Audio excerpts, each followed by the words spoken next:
put on my P-coat. I belong to wherever we go. We is not equal. I'm with walk, this a seat. Whoa. Follow my lead, bro. I can point you to the gates. You can sit and have a plate. I'ma show you what it takes. Whoa. Welcome back, ladies and gentlemen. This is the AnythingOU Podcast with Chris and Drew on the new thing that we are bringing to you guys called the Sooner Summary. Drew, how you doing? I'm great, man. It's been a good week. Excited to do this, bring it to the people. Oh, yeah, for sure. Dude, we have a bunch to talk about. Big game yesterday. Big game. Ladies and gentlemen, if you didn't know, today, this video is being recorded on February 10th. Yesterday, at February 9th, we destroyed Texas Tech in men's basketball. Hey, Absolutely we beat the number 9 team on February 9th. On February 9th. I was not expecting that, man. That was 15-point win. Wow. Hey, man. So, you got Gibson at 30. No biggie. 30 points. 8 from 11 from 3, guys. 3. 8 yeah, I think from 11. 8. Ocho. I mean, ridiculous. You got Mark Harkless, who had 13, 3 rebounds, shot 3 for 5 from the free throw line, and 2 for 4 from the 3-point line. And then you got Jordan Goldwire, had 10 points, 4 rebounds, 3 from 3 from the free throw line, 1 from 3 from the 3-point line, 3 for 6 overall. Dude, we could talk about this game for hours. Yeah, Jalen Hill gave us a little 9-piece, Jalen Hill gave us a little 9-piece with 7 rebounds, close to a double-double, and then we almost had 4 guys in double digit scoring. So that's what we need, man. And then what would have been better too is if, Tanner Groves would show up, man. He's kind of been struggling a little bit, and he's one of my favorites. So hopefully he can get going again. So I kind of want to talk about this game a little bit. Give y'all a quick little rundown. Sooner Nation, pretty much we're going to be doing this style of video once a week, where we kind of pick a topic that we want to talk about that happened during the week for Sooner sports. And then at the very end, we'll kind of go over a whole summary of what's going on around the University of Oklahoma. And it's going to be called a Sooner Summary. It'll be available every Sunday. So definitely look forward to that. If you guys like this, let us know in the comments. Give us a like. And if you haven't yet, subscribe, because we got a lot of fun stuff planned. But let's talk about this basketball game, Drew, because like you said, dude, a 15-point win over the number 9 team in the nation. And you know what we did not do? 19 turnovers, which is what we average. Yeah, we cut them down quite a bit. We had 18 turnovers. So hey, that one turnover caused us 15 points. So I'll tell you what, it didn't look as sloppy or as frequent. And I think in the past games, it's just been like one after another in the lead compounds. And by the time we look up, we're like, this game's out of reach. But I think we just got out to a hot start last night. And Mo Gibson, came out shooting. It was impressive because it was like we needed a win. Like we did. Yeah. Not necessarily for like the tournament, because that, we may get there, we may not. First year head coach, I'm not really that worried about it as far as not making the tournament, because you kind of expect that or from a first year coach. And but we needed a win for confidence mainly. And my biggest takeaway from this season, and I've talked about it over Twitter and been very public about it, is that this team tends to just look worse week by week. And then they blow out number 9 Texas Tech. So it's like, I don't know how to feel about this team at this point, because we've had so many chances to beat so many top 25 teams, and we beat top 25 teams, and we beat. Yeah, I was going to say we have 4 wins against top 15 teams this year. Yeah, so our resume looks good, but then we lose games like Oklahoma State and some other games that we just we forget to show up almost. You lose games. Not only that, but you also lose games like Baylor when they came to Norman. And even when we went to Waco, we played them very well. And then it all of a sudden seemed like we stopped scoring. We turned the ball over, and Baylor went on a run, and we lost the game. Well, even, you go back to the 31st, that Monday game against TCU, we were right there, but then they end up winning, 72-63 because of those late turnovers and just us not taking care of the basketball. And even the Auburn game, if you go back, I know it looks lopsided, 86-68, but I mean, we talked about this, we were in that game for a good chunk of it. And, it's like, gosh, we just can't put anything, consistent together for long stretches. Last night was a good, I guess, confidence builder, if you will, and hopefully that continues because we got a pretty tough stretch here coming up. But man, hopefully that builds into some more confidence and knowing that we can go out and we can play with these really good teams. No, for sure. And first half, the biggest thing for me about this team so far this year has been our 3-point shooting. It has just not been there. It just hasn't.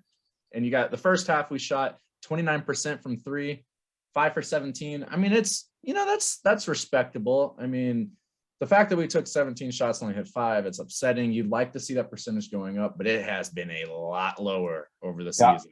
But then in the second half, holy moly. Second half, we blow out for 8 from 11 from 3 for 46%.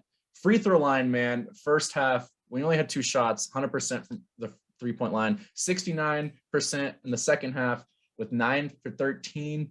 You love that. If your team is shooting in the 70s for free throw percentage, man, you can. We shot 72% from 3. Yeah.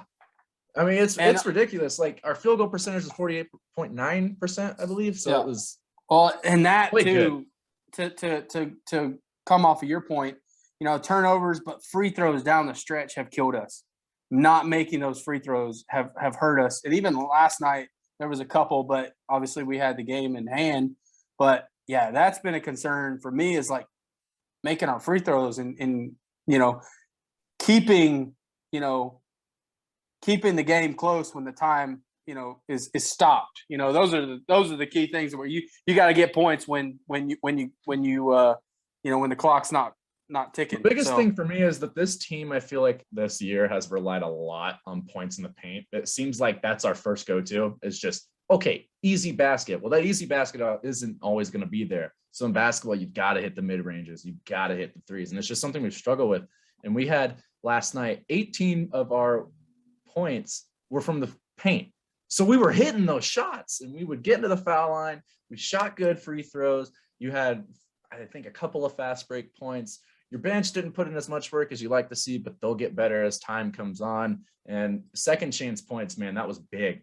9 second chance points. Yeah, I was going to say the rebounds were 34-26, so we won on the boards last night too, and that was huge because in the past games, I feel like we're beating a dead horse right now with all the mistakes that we're making. But that's another concern is, we get our hands on the ball and then, we don't come up with those loose balls or those 50-50s or even, and you give them second chance points. I know we gave, I think, Auburn a ton of second chance points.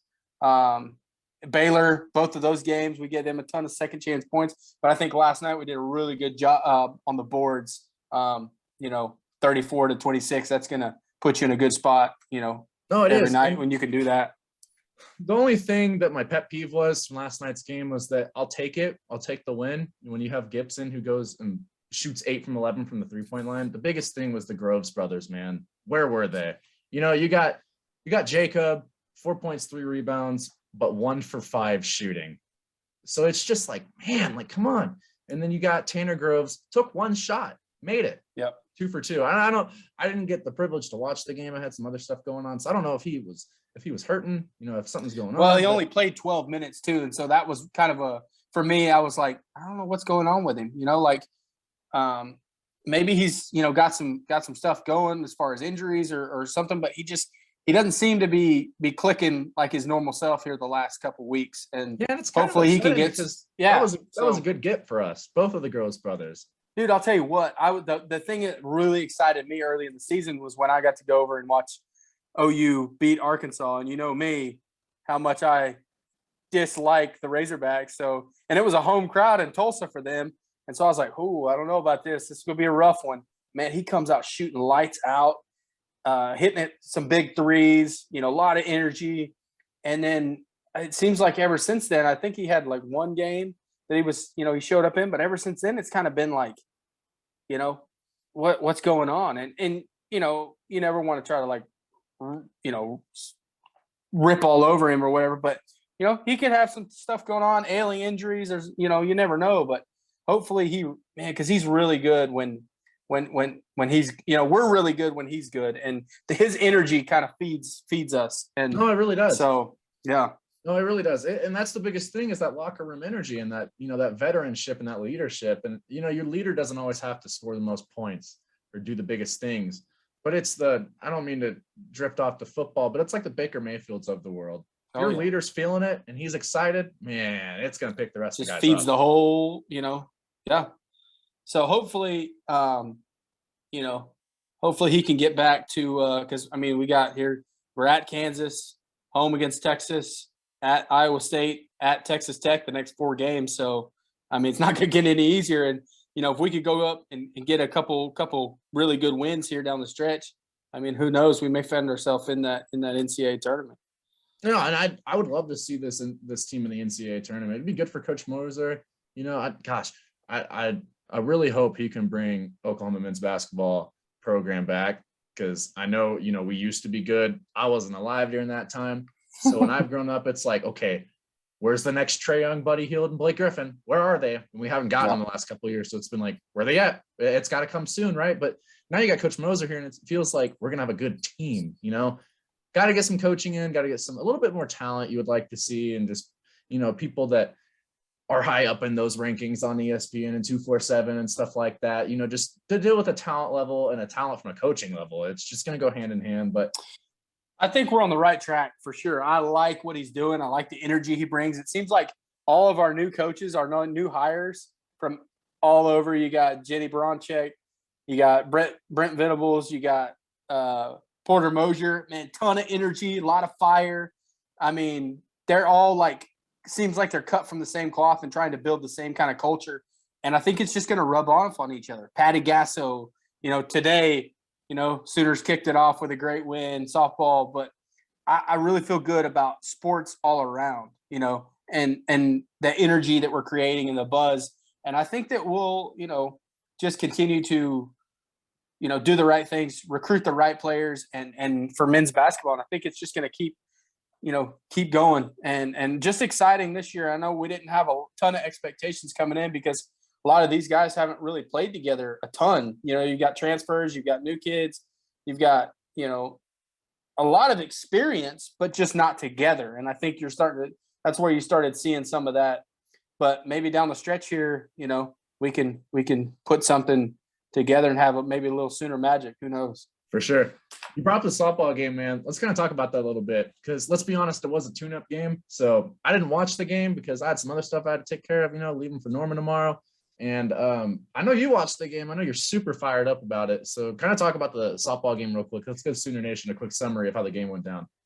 Well, it was like you said, no disrespect to UC Santa Barbara, but we came in there. It was a good opportunity for us to come out of the gates with a win, and we did. Tiare Jennings opened it up with a home run, and then Jocelyn Allo grand slam right back to where she was last year. Got a lot of people, I think a lot of girls into the game.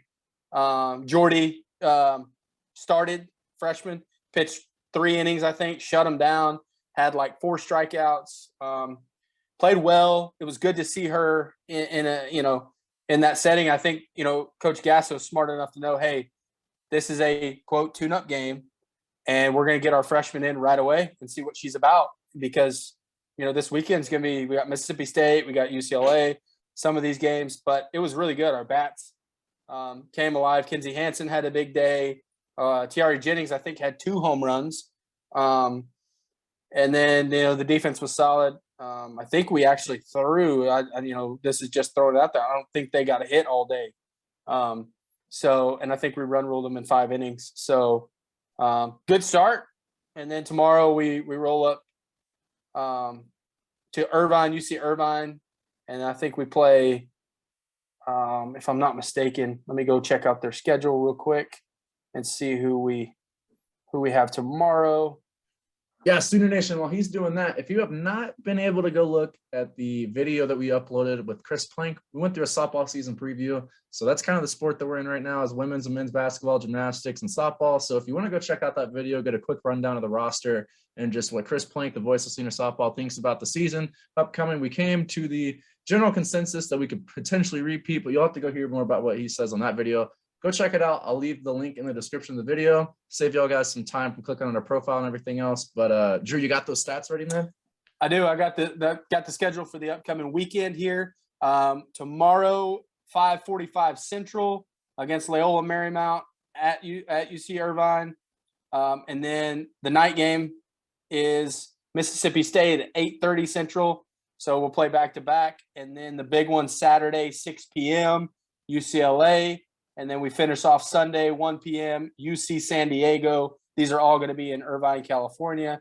And if you want to hear them on the radio, it's the Franchise 2 and then Flow Softball on TV. ESPN Plus may pick up a couple of these games as well. But I think for the most part, it'd be Flow Softball. I don't know if it costs anything to watch it on Flow Softball, but I know you can get it on the Franchise 2 app. If you just go to the Google Play or App Store and download that Franchise 2 app, you can listen to our boy Chris Plank call the game. And just an exciting weekend for softball. Loyola Marymount, let's be honest, we'll probably breeze through that one. But then we got Mississippi State, UCLA, those two, especially UCLA, be a tough one. That'll be a good test for us early in the season this weekend at the Mark Campbell Invitational. So I'm excited. No, for sure. Quick little brief summary for everybody, Sooner Nation. Gymnastics meet is tomorrow at 6:30. If you can make it, go check it out. Really fun. If you want to see somebody that could probably win another national championship, get a perfect 10, that's going to be your best opportunity to see it. Women's and men's basketball team is killing it, specifically the women's, and obviously that wonderful one against number 9 Texas Tech. Football's still rolling with Smitty, and that's pretty much all I got, man. You got anything you want to leave the people with, Drew? No, that double overtime win against West Virginia for the girls was pretty epic earlier in the week. So both basketball teams coming off really good victories. Hopefully they can keep that going. A lot of good stuff going on as far as Sooner sports. So I'm just excited for this weekend, obviously with softball, and then rolling into next week with some more stuff. So we can hopefully keep that train rolling. And as always, Boomer. Sooner.